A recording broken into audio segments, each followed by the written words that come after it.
Coming up on First at 4, hundreds gather to say goodbye to a legendary coach in Eastern Kentucky. And President Biden is due to address the United Nations Secretary Council tomorrow.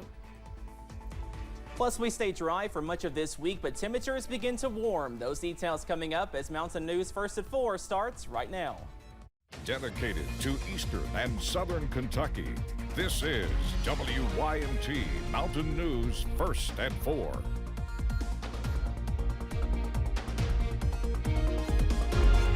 Good afternoon, I'm Olivia Calfee. First at 4, hundreds say a final goodbye to Richmond's beloved Coach Kidd. A sea of maroon as hundreds pay their respects. Attendees varied from current players to family and friends, all remembering the iconic legacy. Larry Marmee was the first quarterback to play under Kidd. He was a coach to Marmee for 4 years, but he says their friendship extends beyond the time spent on the field.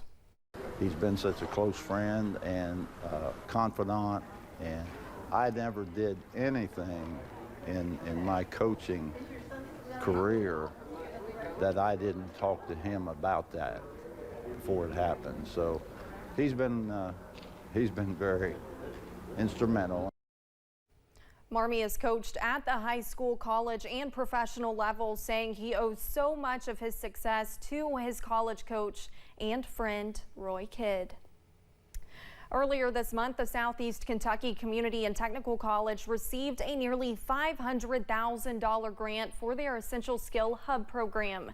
The Appalachian Regional Commission awarded the college the grant, which will provide in-demand training for high-demand jobs, increase the workforce participation rate in the area. The college's president of Student Affairs says the program focuses on people seeking recovery. It is not only for participants 15 to 24, it is also students in recovery. And the good thing about this is we have opened it to grandparents. So if they are their primary caregivers, they can also be a part of this program. Johnson says building is underway for housing for students and participants of the program and should be finished by the end of the semester at the Middlesboro SKCTC location.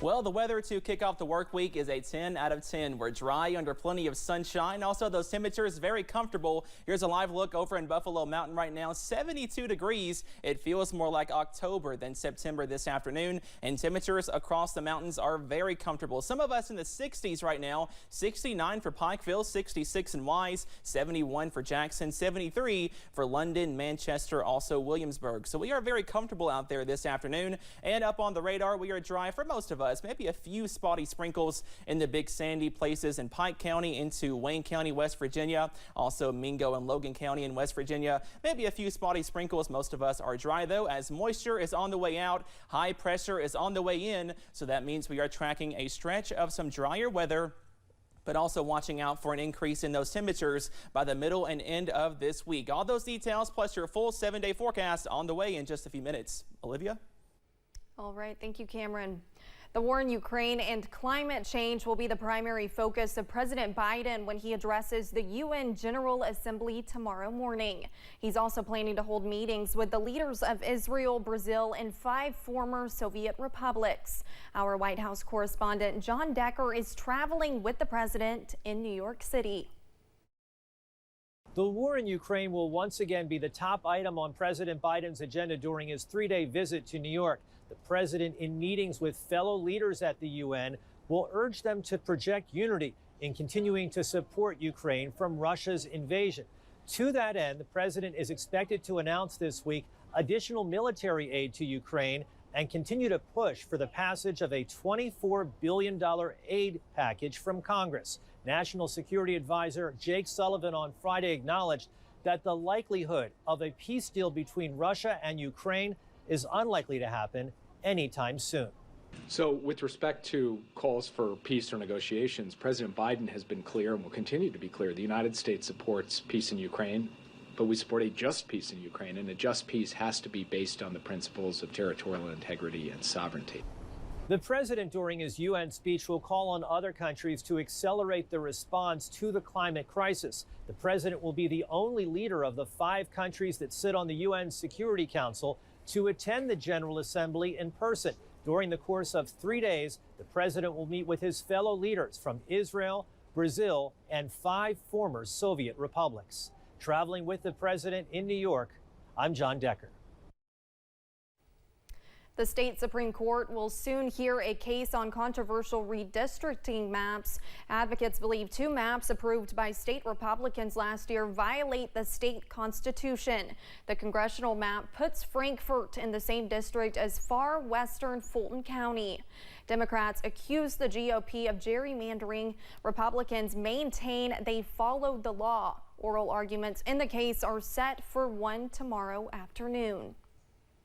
While all eyes are focused on next year's battle for the White House, many local offices are up for grabs in a couple of months.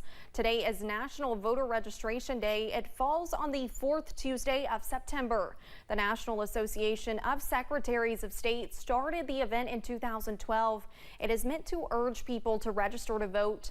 You can check to see if you're registered or the registration requirements in your state by going to vote.org. Here is how to register to vote in Kentucky. First, obtain a voter registration card. Fill out the form and send it to your county clerk's office. It will require you to answer several questions and write down your name, social security number, birth date, and contact information. You will need to review your completed application to make sure all information is filled out correctly. Illinois has officially become the first state to end cash bail. It is a conversation lawmakers here in Kentucky began having last year. The Pretrial Fairness Act went into effect today. It is part of the Safety Act and it eliminates cash bail. Now, as long as a judge does not think a defendant poses a flight or security risk, they will be released. Here in Kentucky, the state constitution guarantees bail for all crimes except capital offenses. Coming up on First at 4, 5 Americans held in Iran are now on their way home.